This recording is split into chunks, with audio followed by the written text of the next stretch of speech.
Hello students. तो आगे बढ़ते हैं। हम कर रहे हैं फ्रिक्शन के प्रैक्टिस क्वेश्चंस।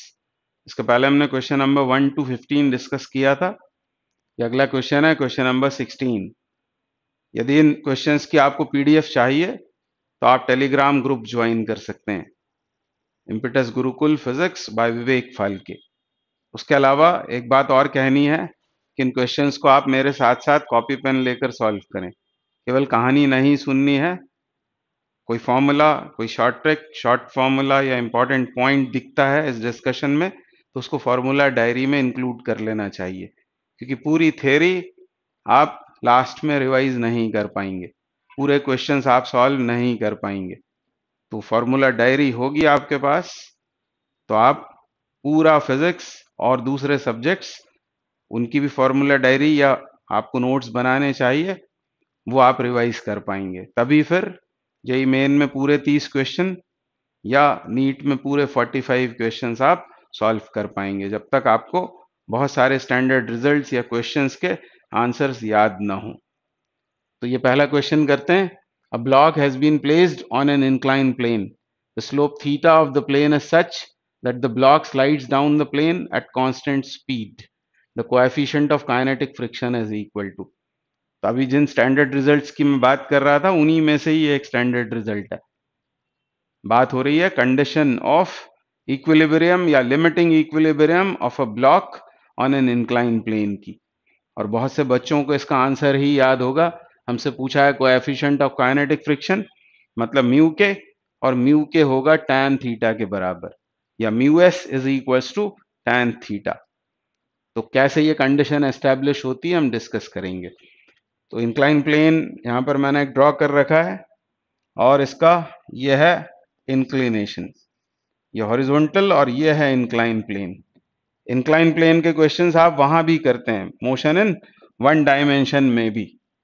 तो मैंने मान लिया ये एक इंक्लाइन प्लेन जिसका इंक्लिनेशन है थीटा और m मास का एक ब्लॉक इस इंक्लाइन प्लेन पर रखा हुआ है।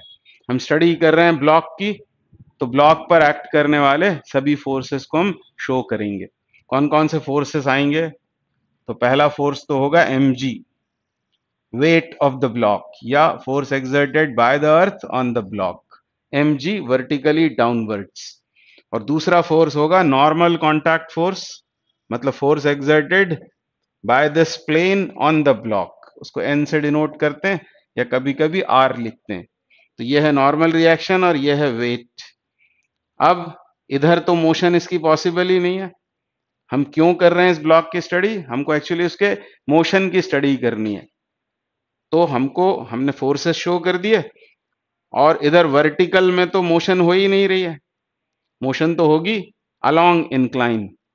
तो इस mg को हम परपेंडिकुलर टू इंक्लाइन और अलोंग इंक्लाइन रिजॉल्व करेंगे। ठीक है, तो इसका करते हैं रेजोल्यूशन mg का। अब एक बात जो हमेशा के लिए आपको याद रखनी है वो ये कि ये एंगल थीटा होने पर ये एंगल थीटा होता है, तो समय आपका बचेगा। mg का इधर कंपोनेंट आएगा mg cos थीटा और अलोंग इंक्लाइन या डाउन द इंक्लाइन आएगा mg sin थीटा। तो ये हो गए mg के कंपोनेंट्स। ठीक है, अब यदि ये इंक्लाइन प्लेन स्मूथ इंक्लाइन है तो इस ब्लॉक पर केवल एक ही फोर्स काम करेगा, वो है mg sin थीटा। पहले दो फोर्सेस काम कर रहे थे, mg और n। mg को रिजॉल्व कर दिया, mg cos और mg sin में mg cos थीटा को तो n ने बैलेंस कर दिया, एक ही अनबैलेंस फोर्स इधर काम करेगा और वो होगा mg sin theta down the incline. और इसको m से डिवाइड कर दें तो इसका मतलब ये हुआ कि ये ब्लॉक डाउनवर्ड डायरेक्शन में एक्सेलरेट होगा with constant acceleration g sin theta. तो ये फैक्ट है, इसको याद कर लेना चाहिए कि यदि इंक्लाइन प्लेन स्मूथ है तो कोई भी ब्लॉक इसके ऊपर रखोगे तो वो g sin थीटा से नीचे एक्सेलरेट होता है। फिर क्वेश्चन कैसा बनेगा? हमसे पूछ सकते हैं कि यदि इसको यहां से रिलीज किया from the top of the incline तो यहां आने पर उसकी स्पीड कितनी होगी ये पूछ सकते हैं, या कितना टाइम उसको लगेगा इसकी लेंथ देकर। तो ये फैक्ट है, इसको आपको फॉर्मूला डायरी में लिखना है कि इंक्लाइन प्लेन पर यूनिफॉर्मली एक्सेलरेटेड मोशन होती है, और तब फिर हम इक्वेशंस ऑफ काइनेमेटिक्स लगाकर जो भी अननोन होगा उसको फाइंड कर सकते हैं। अब यहां पर तो बात हो रही है किसी रफ इंक्लाइन की, क्वेश्चन की लैंग्वेज से समझ में आ रहा है। यहां बोला भी है कोएफिशिएंट ऑफ काइनेटिक फ्रिक्शन, तो मान लेते हैं कि म्यू एस है कोएफिशिएंट ऑफ स्टैटिक और म्यू के है कोएफिशिएंट ऑफ काइनेटिक फ्रिक्शन, और ऐसा बोला है कि ये ब्लॉक नीचे स्लाइड हो रहा है विथ कांस्टेंट स्पीड। तो ऐसा कब हो सकता है? तो पहली बात तो ये कि फ्रिक्शन एक्ट करेगा, हमको मालूम है नेसेसिटीज फ्रिक्शन के एक्ट करने की। क्या जानते हैं हम? क्या क्या होना चाहिए? सरफेसेस रफ होनी चाहिए, नॉर्मल रिएक्शन होनी चाहिए, और टेंडेंसी ऑफ स्लाइडिंग होना चाहिए। तो इसमें टेंडेंसी ऑफ स्लाइडिंग तो है, डाउन द इंक्लाइन ये फोर्स काम कर रहा है, तो फ्रिक्शन काम करेगा ऊपर, यहां काम करेगा फ्रिक्शनल फोर्स। और क्योंकि ये मूव कर रहा है कांस्टेंट स्पीड से, इसका मतलब ये और फ्रिक्शनल फोर्स होंगे बराबर। तो वो कंडीशन हम अभी निकालने वाले हैं। तो सबसे पहले क्या करें, इस इंक्लाइन को हम ऐसा मान लेते हैं, मतलब पैरेलल टू ग्राउंड या हॉरिजॉन्टल, और फिर थीटा को धीरे धीरे बढ़ाएंगे, थीटा को धीरे धीरे इंक्रीज करेंगे। थीटा यदि धीरे धीरे इंक्रीज होगा तो mg साइन थीटा बढ़ेगा, और क्योंकि ये रफ सरफेस है तो अपवर्ड लगेगा फ्रिक्शन, और जब तक mg साइन थीटा ये कम होगा या बराबर होगा किसके? f के, तब तक ये ब्लॉक रहेगा इक्विलिब्रियम में अलोंग द इंक्लाइन, क्योंकि नेट फोर्स इधर तो ये जीरो हो जाएंगे, n बराबर होगा mg cos थीटा, और इस डायरेक्शन में यदि mg sin थीटा और फ्रिक्शनल फोर्स बराबर है, या mg sin थीटा जब कम है किससे? f से, तब तक नेट फोर्स जीरो होगा, वो ब्लॉक होगा इक्विलिब्रियम में। उसी की कंडीशन निकालनी है। तो ये अब आपको याद रखना है, क्या निकाल रहे हैं हम फाइंड कर रहे हैं कंडीशन ऑफ लिमिटिंग इक्विलिब्रियम, या सिर्फ इक्विलिब्रियम लिख देते हैं, condition of equilibrium of a block on an inclined plane, ये हम फाइंड आउट कर रहे हैं। तो कंडीशन आपको आ गई होगी समझ में कि mg sin थीटा जब तक किसके बराबर है या कम है फ्रिक्शनल फोर्स के, तब तक along incline net force zero होगा। तो mg sin theta is less than और इक्वल टू f, ठीक है? तब तक ये ब्लॉक कैसा होगा? इक्विलिब्रियम में होगा, ठीक है? अब ये f कितना होगा? तो थीटा को हम बढ़ाते जा रहे हैं, mg sin थीटा बढ़ रहा है, f भी बढ़ रहा है, नेट फोर्स जीरो है, पर एक स्टेज ऐसी आती है जब ये आ जाता है वर्ज ऑफ मोशन पर, क्योंकि फ्रिक्शन ये कौन कौन सा हो सकता है? या तो स्टैटिक का मैक्सिमम वैल्यू लिमिटिंग, और लिमिटिंग के बाद फिर काइनेटिक। तो हम थीटा को बढ़ा रहे हैं, ये बढ़ रहा है, तो फ्रिक्शन भी बढ़ता जाएगा, और एक स्टेज ऐसी आएगी जब ये लिमिटिंग के बराबर हो जाएगा, जिसके आगे और नहीं बढ़ सकता वो, और तब वो होगा लिमिटिंग इक्विलिब्रियम। तो क्वेश्चन की लैंग्वेज से हमको समझना पड़ेगा, लिमिटिंग इक्विलिब्रियम बोल रहा है तो फिर क्या करेंगे? ऐसी कंडीशन बनाएंगे, mg sin theta is equal to F L, और एफ एल लिमिटिंग फ्रिक्शन कितना होगा? म्यू एन, और n कितना है? वो है mg cos थीटा, यानी यहां पर लिख लेंगे हम म्यू mg cos थीटा, ठीक है? और ये कौन सा वाला म्यू होगा? म्यू एस, तो ये mg कैंसल आउट, इस cos थीटा को इधर लाएंगे तो tan theta is equal to हो जाएगा म्यू एस के बराबर। एक्चुअली कंडीशन तो ये है, पर यहां पर इन्होंने बोला हुआ है कोएफिशिएंट ऑफ काइनेटिक फ्रिक्शन, तो ऐसा मान लिया है, ये सब नहीं किया है। तो बाय द वे मैंने आपको बता दिया है, इस पर भी क्वेश्चंस बनते हैं, पर यहां पर तो हमको सीधे ये लगाना है लॉजिक कि यदि ये कांस्टेंट स्पीड से जा रहा है, मूव कर रहा है, मतलब कौन सा फ्रिक्शन होगा? काइनेटिक, वो होगा काइनेटिक फ्रिक्शन। और क्योंकि कांस्टेंट स्पीड है तो mg sin थीटा और एफ के ये बराबर होंगे, और एफ के को हम क्या लिखेंगे? म्यू के एन, यानी यहां पर आपको लिख देना है म्यू के। सॉल्व तो वो इसी तरह से होगा, यानी पर्टिकुलर इस क्वेश्चन का आंसर क्या हो जाएगा कि coefficient of kinetic friction is equal to tan theta. ये बात आपको समझ में आई होगी। तो आपको अब ये स्टैंडर्ड रिजल्ट में लिख लेना है, जब भी ये कांस्टेंट स्पीड से मूव कर रहा हो, स्लाइड डाउन हो रहा हो, तो along incline net force zero है, इसका मतलब mg sin theta is equal to the upward force. और क्योंकि यहाँ काइनेटिक की बात हुई है, नहीं मूव कर रहा है, लिमिटिंग की बात करेगा तो यहाँ पर FL लिख लेंगे, और FL होगा mu S mg cos theta के बराबर। और यदि ना लिमिटिंग की बात हो रही है ना तो काइनेटिक की बात हो रही है, सिर्फ ऐसा बोला है कि रेस्ट में है, इसका मतलब डाउनवर्ड्स फोर्स अपवर्ड फोर्स के बराबर है। वो मूव जब नहीं कर रहा है, जब वो मूव नहीं कर रहा है तब तो फोर्स फ्रिक्शन का कहां से कहां तक हो सकता है, वो हो सकता है लिमिटिंग तक। लिमिटिंग तक ये बढ़ सकता है, वेरिएबल होता है वो। तो आपको बात आई होगी समझ में। अगला क्वेश्चन करते हैं। क्या बोला इस क्वेश्चन में, a body of mass 5 kg is kept on a rough incline plane of angle 30 degree start sliding with a constant velocity, the coefficient of friction is। फिर वैसा ही क्वेश्चन आ गया। तो जब इस तरह का क्वेश्चन आए तो ज्यादा विचार नहीं करना है, हमको बस इस पर ध्यान देना है। कांस्टेंट वेलोसिटी से जा रहा है, मतलब ये कि डाउनवर्ड्स फोर्स और अपवर्ड फोर्स कैसे हैं, बराबर हैं। बस डाउनवर्ड फोर्स कितना होता है फट से याद आ जाए, mg sin थीटा। वैसे तो अब आपको कंडीशन ही याद हो गई है, पर मान लो भूल गए तो downwards force mg sin theta. अब वो फिगर बना के रिजॉल्व करेंगे नहीं, उतना सब नहीं करेंगे, सीधे सोचेंगे mg sin थीटा नीचे, और ऊपर क्या, कांस्टेंट वेलोसिटी मतलब मूविंग है, यानी ऊपर होगा म्यू के mg cos थीटा। ठीक है, ये mg mg कैंसिल होकर क्या हो गया, sin theta equals to mu के cos थीटा, यानी tan theta equals to mu के। और थीटा कितना है, थीटा है 30, तो 1/√3 इज आवर आंसर। तो विद इन नो टाइम आपका आंसर आ जाएगा। मतलब इन दोनों क्वेश्चन में बस एक ही तो बात याद रखनी है कि नेट फोर्स उस पर जीरो है और मूव कर रहा है, मतलब अपवर्ड डाउनवर्ड फोर्सेस बराबर है। डाउनवर्ड फोर्स तो आएगा mg का कंपोनेंट और अपवर्ड फोर्स होगा फ्रिक्शन के बराबर। तो इसका आंसर है 1/√3। तो अब नेक्स्ट क्वेश्चन लेते हैं। क्या बोल रहे हैं, block of mass 1 kg rests on an incline as shown in figure. What must be the frictional force between block and incline if block does not slide when incline is accelerating towards right with 3 meter per second square?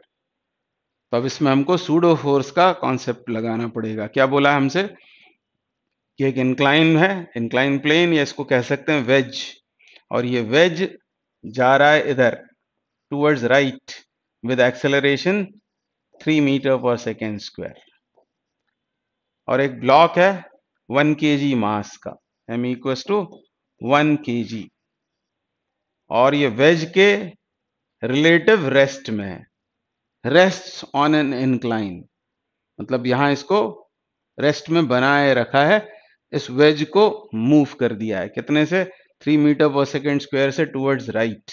हमको बताना है इस block पर कितना frictional force act करेगा।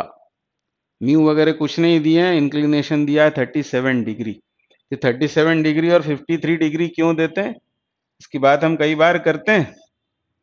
मान लो यह है एक राइट एंगल ट्रायंगल, यह है 5 हाइपोटेन्यूज, यह है 3, और यह है मान लो 4। तब एक बात याद रखनी चाहिए कि जो एंगल 5 और 3 से इंक्लूडेड होता है वो एंगल हमेशा होता है 53 डिग्री अप्रोक्सीमेटली। ये 90 है तो ये तीसरा हो जाएगा 37 डिग्री का।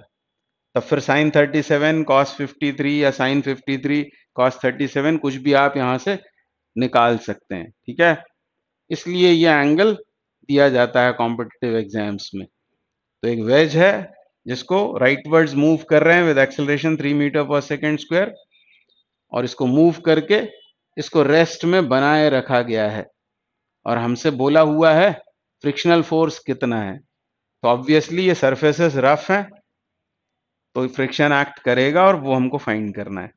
तो कैसे करेंगे, तो पहले इसका बनाएंगे फोर्स डायग्राम। तो ये है अंडर स्टडी, ये ब्लॉक 1 kg का। इस पर एक फोर्स आएगा mg वर्टिकली डाउनवर्ड्स, दूसरा फोर्स n नॉर्मल रिएक्शन। ये दो फोर्स तो रियल फोर्सेस हो गए, और क्योंकि हम काम कर रहे हैं वेज फ्रेम में, वेज के रिलेटिव ये रेस्ट में है, तो इंक्लाइन प्लेन के रिलेटिव यदि ये रेस्ट में है और इंक्लाइन प्लेन खुद एक्सेलरेट हो रहा है, मतलब वो है नॉन इनर्शियल फ्रेम। तो जब नॉन इनर्शियल फ्रेम से काम करते हैं तब रियल फोर्सेस के साथ साथ एक सूडो फोर्स भी अकाउंट में लेते हैं।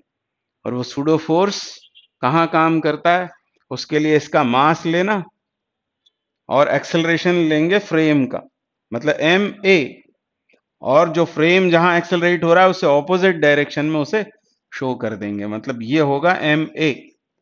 पहले अलजेब्रिक फॉर्म में लिख लिया है, फिर बाद में वैल्यू सब्सटीट्यूट कर देंगे।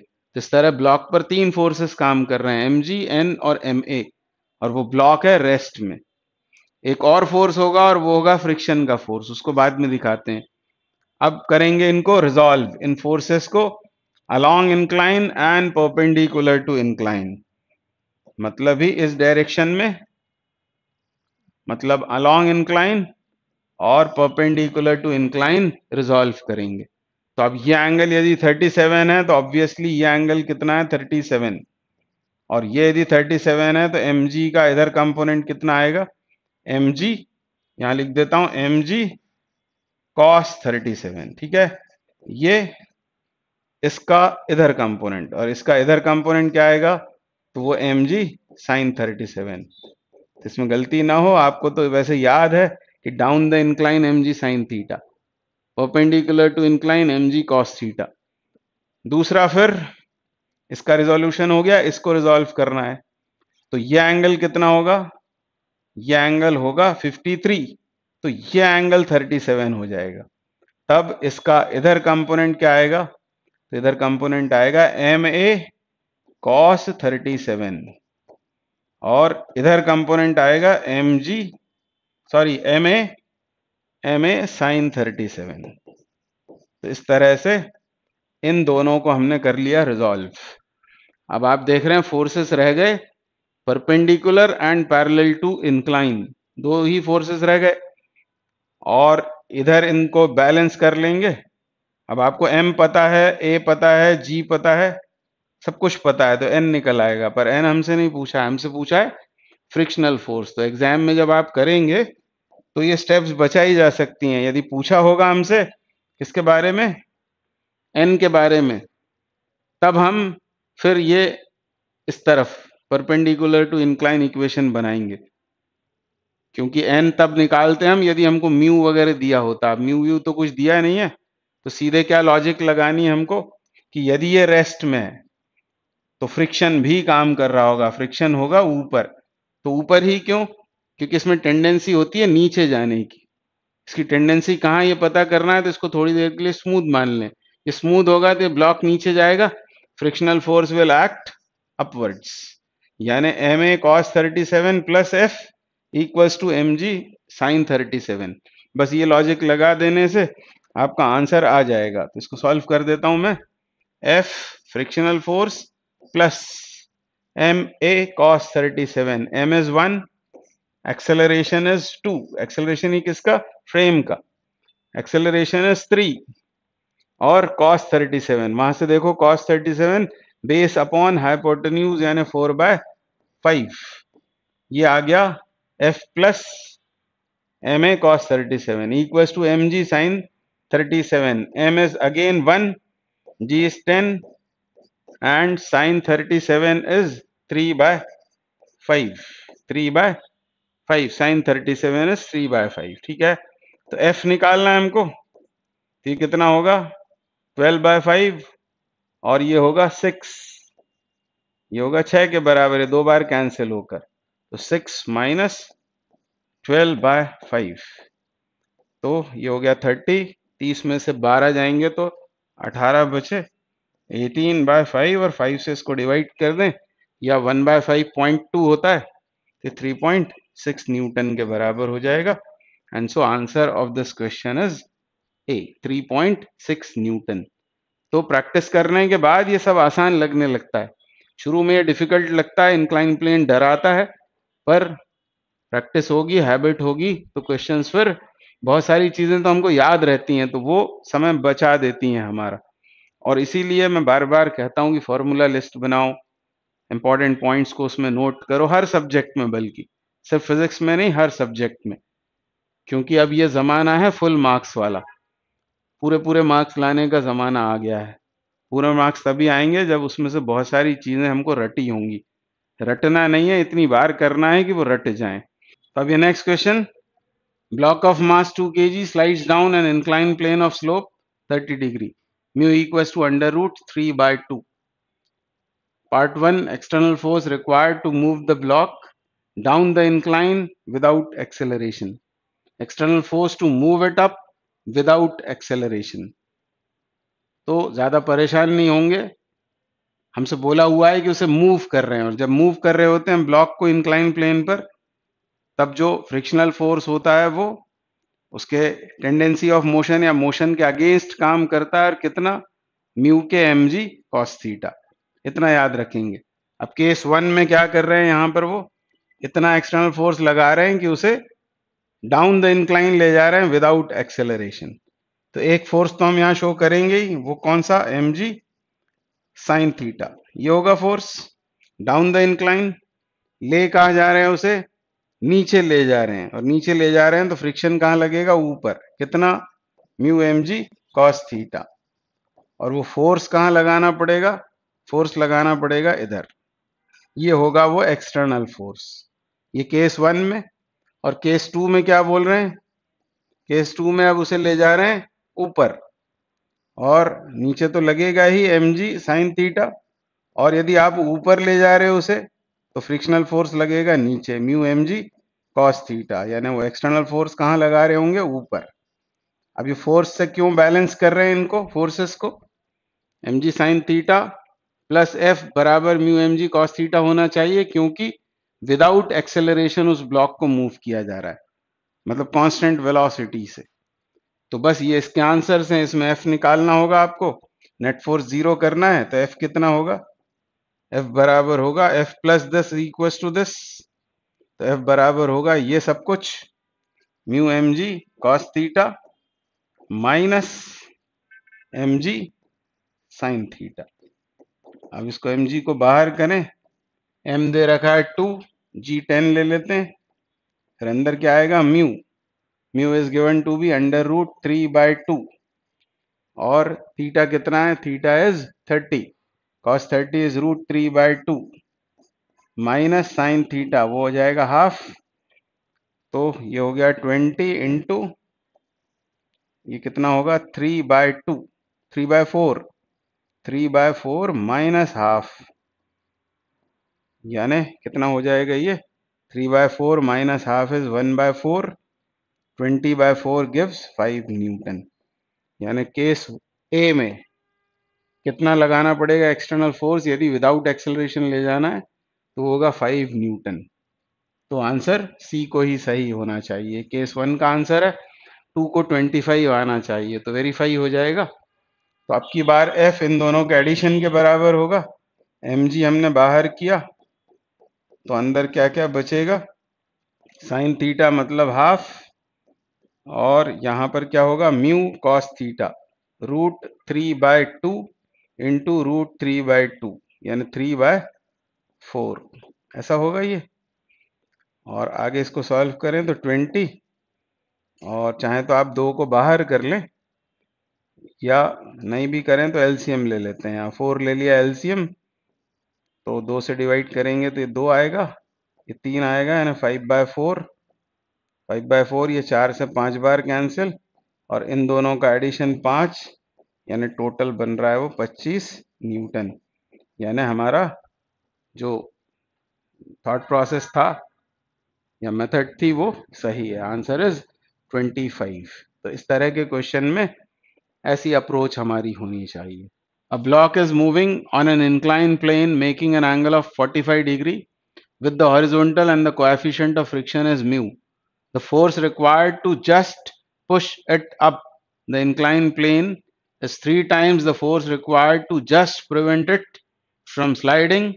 If we define n equals to 10 mu, then n is. तो अभी जो पिछले क्वेश्चन में हमने फॉर्मूले डिराइव किए उसी का यहाँ यूज करना है। ये जेई एडवांस 2011 का क्वेश्चन है, पर यदि वो फॉर्मूले यदि याद हैं तो बहुत आसानी से सॉल्व हो जाता है। तो जैसे आप पढ़ेंगे, जस्ट पुश इट अप, ऊपर ले जाने के लिए फोर्स रिक्वायर्ड, तो फ्रिक्शन कहाँ काम करता है? नीचे। नीचे काम करता है फ्रिक्शन, तब हम क्या लिखेंगे? mg साइन थीटा तो होता ही है नीचे, और mg साइन थीटा के साथ साथ और क्या आ जाएगा? फ्रिक्शनल फोर्स, और वो कितना लिखेंगे? उसे लिखेंगे म्यू mg cos थीटा। अब the incline is 3 times the force required to just prevent it from sliding। तो इससे दूसरा वाला फॉर्मूला लिख देना है। जब हम उसे नीचे ले जाते हैं, और नीचे यदि ले जाते हैं तो फिर क्या हो जाता है? mg साइन थीटा, जो फोर्स रिक्वायर्ड होता है वो mg sign theta minus mu mg cos theta.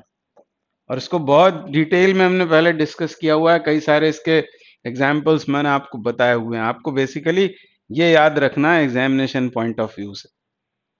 तो बस अब ये mg साइन थीटा, ये है 3 mg साइन थीटा, तो ये mg साइन थीटा उधर जाएगा तो ये बनेगा 2 mg साइन थीटा, ठीक है।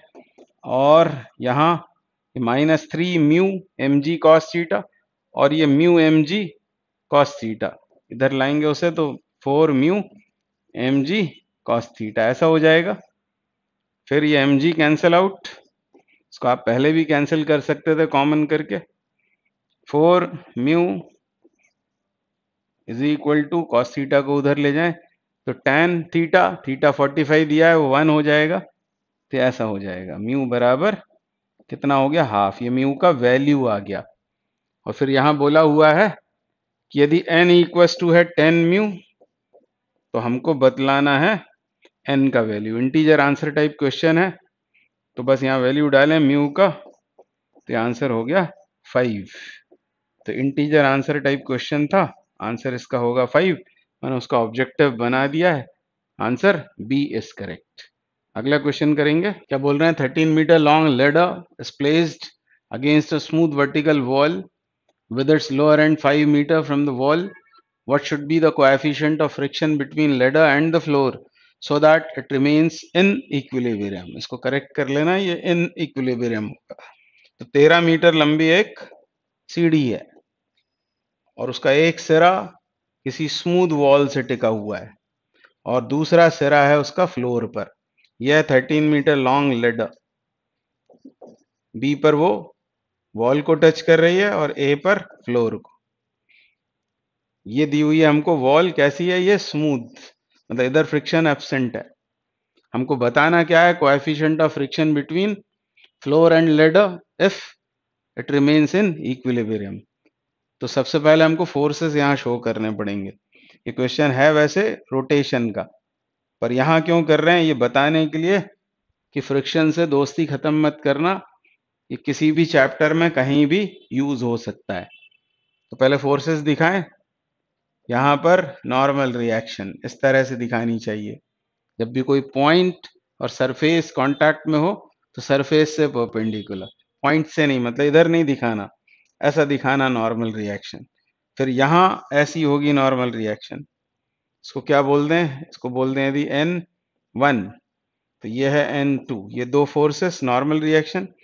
फिर वेट, इसको यूनिफॉर्म अज्यूम करके ये होगा उसका CG, यहाँ लेडर का वेट काम कर रहा होगा।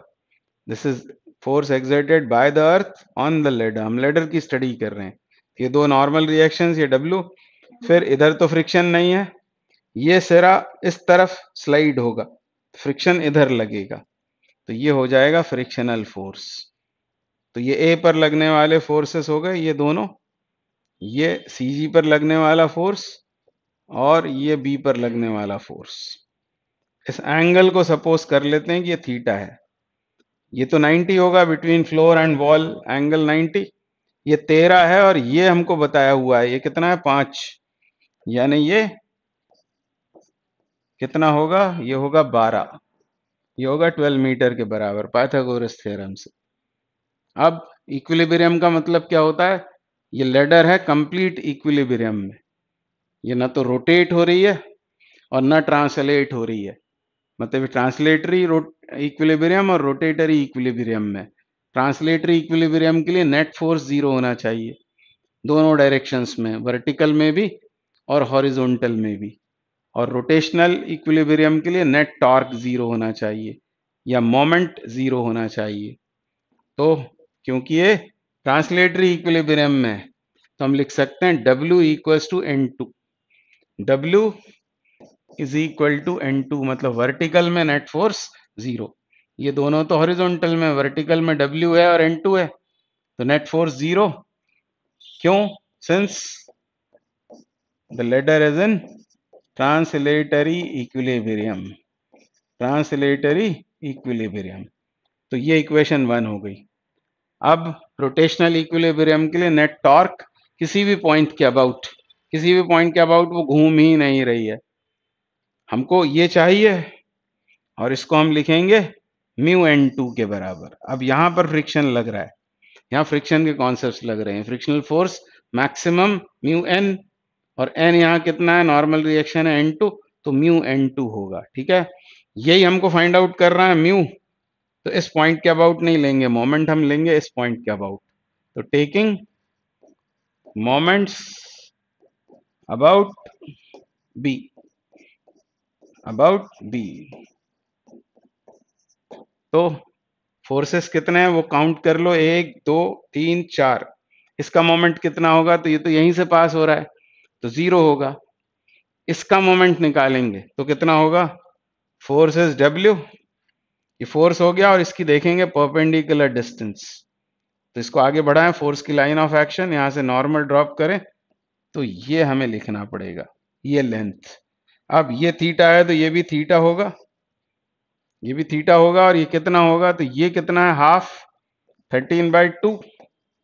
तो ये हो जाएगा, हमें क्या चाहिए? हमको ये चीज चाहिए परपेंडिकुलर डिस्टेंस, ये होगा 13/2 कॉस थीटा, 13/2 कॉस थीटा। ये तो मैग्नीट्यूड आया, और मैग्नीट्यूड के बाद अब इसकी डायरेक्शन चाहिए, क्लॉक की एंटी क्लॉक। तो उसके लिए क्या करना चाहिए? तो यहां पर स्पैनर का माउथ रखना चाहिए, और ये फोर्स उसके हैंडल पर लग रहा है ऐसा मानना चाहिए। तो कैसा घूम रहा है ये? एंटी क्लॉक, यानी ये मोमेंट होगा एंटी क्लॉक वाइज। बाद में क्लॉक्स को नेगेटिव, एंटी क्लॉक्स को पॉजिटिव लेकर और फिर सॉल्व करेंगे, हाल फिलहाल एंटी क्लॉक वाइज। इसका 0, इसका W into 13/2 cos theta anti clock wise. इसका मोमेंट निकालें N2 का, तो N2 इंटू ये परपेंडिकुलर डिस्टेंस, तो क्या हो जाएगा? N2 इंटू 5, N2 इंटू 5, और क्लॉक की एंटी क्लॉक। तो ऐसे सोचेंगे, यहाँ माउथ यहाँ रखा है स्पैनर का माउथ, और ऐसा यदि फोर्स लगाएंगे तो क्लॉक आएगा, ये क्लॉकवाइज हो गया। ठीक है, प्लस इसका निकालेंगे म्यू N2 फोर्स, और परपेंडिकुलर डिस्टेंस ये हो जाएगी विच इज 12, क्लॉक की एंटी क्लॉक। तो फिर ऐसे सोचेंगे, यहाँ स्पैनर रखा हो, उसका माउथ यहाँ हो, फोर्स इधर लग रहा हो, सॉरी ये गड़बड़ हो गई, तो कोई बात नहीं, इसको मैंने कंप्लीट कर दिया। ये है F, हाँ, तो ये F इंटू 12 म्यू N2, अच्छा ये ले लिया है म्यू N2 इंटू 12, और डायरेक्शन ये है उसकी, तो कैसा होगा? वो होगा एंटी क्लॉकवाइज। ठीक है, और सबको जोड़ जाड़ के 0 कर दिया। ठीक है, अब क्लॉक जो है उनको ले लेते हैं हम नेगेटिव साइन के साथ, और इनको ले लेते हैं पॉजिटिव साइन के साथ। मतलब स्टेप आप बचा सकते हो, स्टेप आपकी बच जाएगी। अब ये कितना होगा? इसको अलग लिख लेते हैं, W इंटू 13/2 कॉस थीटा। इसको इधर ले गया, हम एंटी क्लॉक है, इसको भी साथ में लिख लेते हैं, म्यू N2 इंटू 12, ये एक तरफ, और इसे दूसरी तरफ लिख लेते हैं N2 इंटू 5। अब ये देखो, ये N2, ये N2, और W N2 के बराबर है, तो क्या इसको कैंसिल नहीं कर सकते? यस, कैंसिल कर दिया। उसके अलावा सॉल्विंग करके म्यू निकालना है आपको, तो क्या करें, अब कॉस थीटा निकाल लें। कॉस थीटा कितना होगा, बेस अपॉन हाइपोटेन्यूज, मतलब 5/13, 5/13। कुछ गड़बड़ तो नहीं हुई है, मुझे कुछ गड़बड़ लग रही है। डब्ल्यू का जो निकाला हमने मोमेंट, वो force is W, perpendicular distance is 13/2 cos theta, ये तो सही है। फिर n2 निकालेंगे तो n2 इंटू 5, नहीं सही है, तो 13/2 कॉस थीटा। कॉस थीटा कितना होगा, बेस अपॉन हाइपोटेन्यूज, मतलब 5/13 प्लस 12 म्यू इक्वल्स टू 5। ये 13 कैंसिल, ये कितना हुआ 5/2, इसको इधर ले जाएं, 5 में से 2.5 जाएंगे तो 2.5 ही बचेंगे। 5/2 इक्वल्स टू 12 म्यू, तो म्यू कितना आ गया, म्यू ही हमें चाहिए था, तो म्यू बराबर आ जाएगा 5/24, 5/24, ठीक है ना। 5/24, अब आपको अंदाजा लगाना पड़ेगा, ये तो हो नहीं सकता, ये भी नहीं हो सकता। इसको 25 मान लें थोड़ी देर के लिए, आप चाहो तो इसको 50 कर लो, ऐसा कर लो, कोई फर्क नहीं पड़ता। अब ये 2/10 यानी 0.21 के आसपास वो आएगा, थोड़ा कंफ्यूजन यहाँ हो सकता है, तो कैलकुलेट आपको करना पड़ेगा। तो ये क्वेश्चन हमने क्यों किया, ये बताने के लिए कि हर चैप्टर में फ्रिक्शन यूज होगा, ठीक है ना। फ्रिक्शन के concepts, Newton laws of motion के कॉन्सेप्ट्स। अब हम पढ़ेंगे सर्कुलर मोशन, फिर उसमें फ्रिक्शन आने लगेगा। खुद फ्रिक्शन में भी कई सारे क्वेश्चंस अभी बाकी हैं। वो ब्लॉक ऑन ब्लॉक वाले जो क्वेश्चंस होते हैं, वो भी मैंने वीडियो बनाकर डाला हुआ है, उसके बारे में भी मैं बहुत डिस्कशन करता हूँ क्लास में, वो अच्छे होते हैं।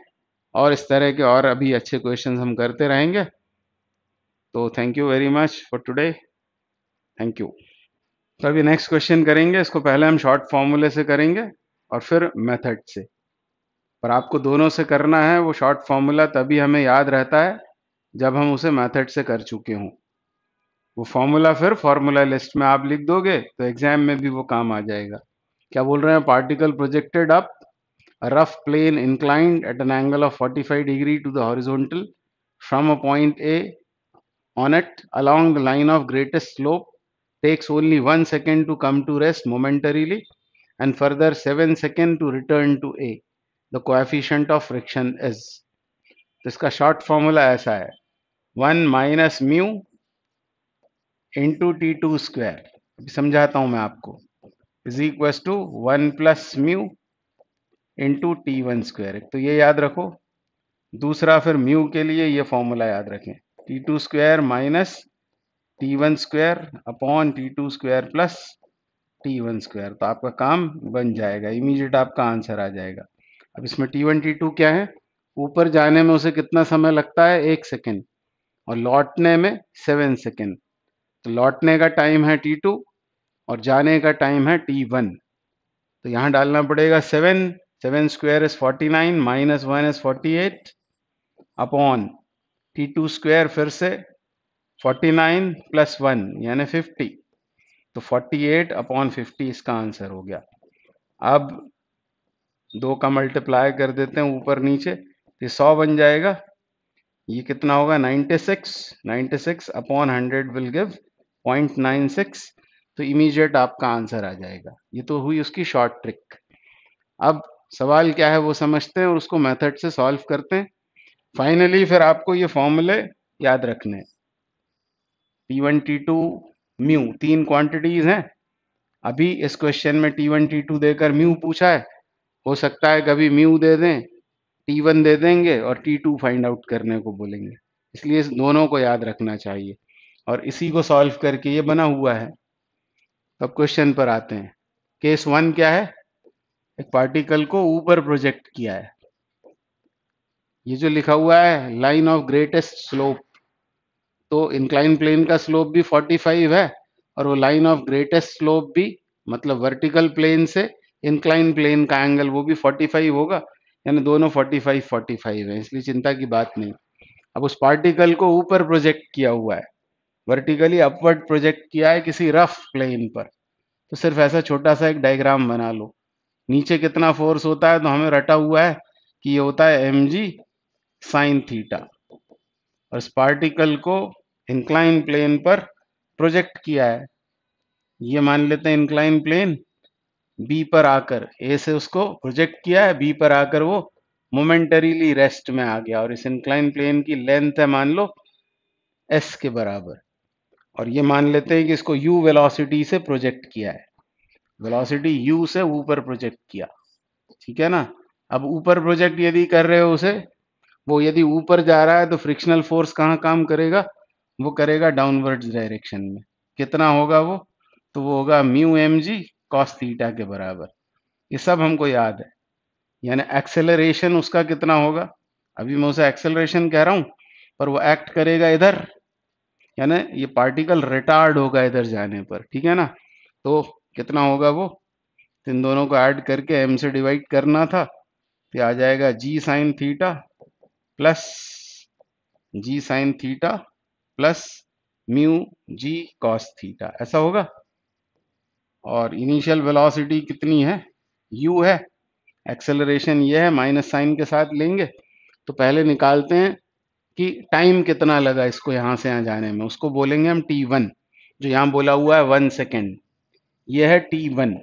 तो मान लो t1 टाइम उसको लगता है ए से बी तक जाने में, फाइनल वेलोसिटी होगी 0 के बराबर, initial velocity u, final velocity 0, acceleration ये कांस्टेंट रहेगा, यानी यूनिफॉर्मली एक्सेलरेटेड मोशन है। t1 हमको फाइंड आउट करना है पहले, t1, तो t1 निकालने के लिए v is equal to U plus A T लगा देते हैं। v इज 0, u इज u माइनस दिस, तो इसमें से g आप चाहें तो कॉमन कर लें, तो sign theta plus mu cos theta, और इसे निकालने पर आपको u का पता हो गया, u इज कितना आ गया, u comes out to be g into sine theta plus mu cos theta, ये आ गया u। अब s equal to U T plus half A T square लगा देते हैं, ठीक है। तो कितना है डिस्प्लेसमेंट s, ये है u, ये u है, कितना है g into sine theta plus mu cos theta into, ये क्या है, क्या निकाला है ये हमने, अच्छा इसमें मैं t1 भूल गया हूं, तो यहाँ आएगा t1, इधर भी आएगा t1, और यह है u का वैल्यू, उसमें t का मल्टीप्लाई करने पर ये बन गया t1 स्क्वायर माइनस हाफ, फिर से एक्सेलरेशन हमको लिखना पड़ेगा, ये सब कुछ उसमें g कॉमन कर लें, तो u क्या बचेगा, g कॉमन कर दिया तो sign theta plus mu cos theta, ठीक है। तो u t, ये t पहले से था t1, तो t1 स्क्वायर हो गया minus half acceleration t1 square. ऐसा खतरनाक सा कैलकुलेशन है, पर फाइनल रिजल्ट बड़ा आसान है। अब आप ध्यान से देखें तो जो क्वांटिटी ये है उससे आधी ये है, तो आधी बचेगी, यानी s बराबर हो गया half g sign theta plus mu cos theta into t1 square, ठीक है। ये आ गया s, और इसको कह देते हैं इक्वेशन 1। अब ये सब करने के बाद में क्या करना पड़ेगा, अब हमको अब उस पार्टिकल को नीचे लाना है। नीचे आने में कितना टाइम लगेगा उसको यहाँ पर हम t2 सपोज कर लेंगे, जो इस क्वेश्चन में दिया हुआ है 7 सेकेंड। तो फिर से सॉल्यूशन अब नीचे आने का, तो ये था केस 1, अब बात कर रहे हैं केस 2 की। केस 2 में यहाँ से उस मोमेंटरीली रेस्ट में आया था, तो इनिशियल वेलोसिटी हो जाएगी 0, इधर तो फोर्स लगता ही है, कितना mg साइन थीटा, वो तो लगेगा अभी भी। अब वो नीचे आ रहा है तो फ्रिक्शन लगेगा ऊपर, फ्रिक्शनल फोर्स ऊपर, कितना म्यू mg कॉस थीटा, ठीक है ना। ये लगेगा, कितना चलना है उसे, s, यहां से यहां आना है, और s उसने चला है, और टाइम हम t2 सपोज कर रहे हैं, ठीक है, तो सीधे लगा देते हैं हम S equals to U T plus half A T square. तो यू कितना, वो तो जीरो है।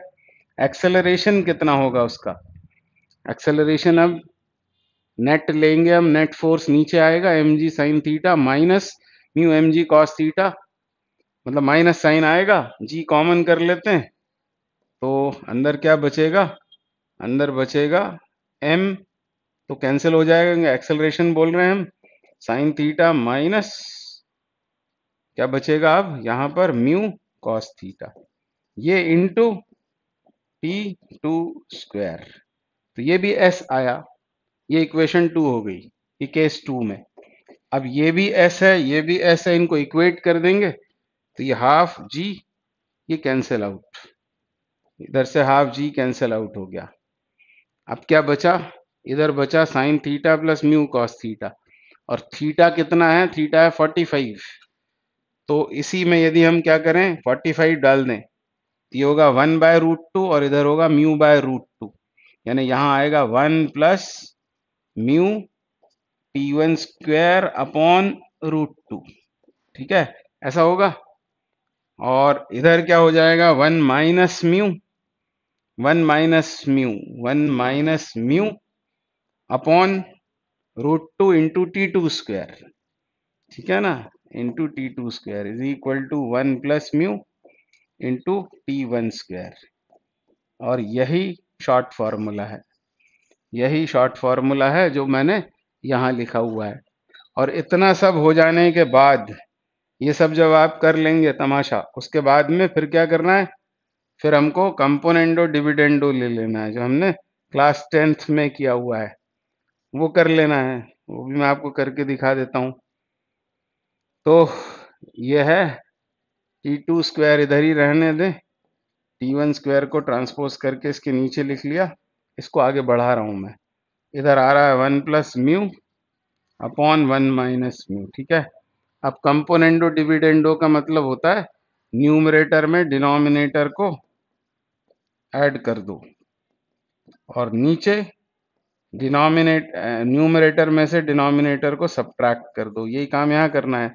ये ऐसे ही रहने देंगे, इसको जोड़ेंगे तो म्यू कट जाएगा, म्यू कैंसिल होकर क्या बन जाएगा वो 2, और डिनोमिनेटर में इसमें से इसको घटाना है तो वो बन जाएगा 2 म्यू, फिर ये 2 से 2 भी कैंसिल हो जाएगा, हमको मिल गया म्यू का value, mu equals to T2 square minus T1 square upon T2 square plus T1 square. अब आप मेथड से नीट या जेई मेन में तो नहीं कर सकते इसको, आपको शॉर्ट फॉर्मूले की जरूरत पड़ेगी ही, करेंगे तो देर लग जाएगी, थोड़ी सी भी कहीं मिस्टेक हुई प्लस माइनस की तो गड़बड़ हो सकती है।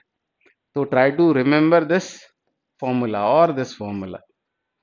तो और फिर क्वेश्चन को भी ढंग से पढ़ लो, जैसे ही आप उसको देखेंगे फटाफट आंसर लगाना है आपको, 7 square minus 1 square upon 7 square plus 1 square, तो म्यू की वैल्यू निकल आएगी। ठीक है, और एक ही फॉर्मूला ये भी याद रखा तो भी कोई गड़बड़ नहीं है, क्योंकि मान लो म्यू दिया है, T2 दिया है, T1 पूछा है, तो भी आप इसको सॉल्व कर ही लोगे। तो ये इस क्वेश्चन का आंसर है, आंसर सी इज करेक्ट।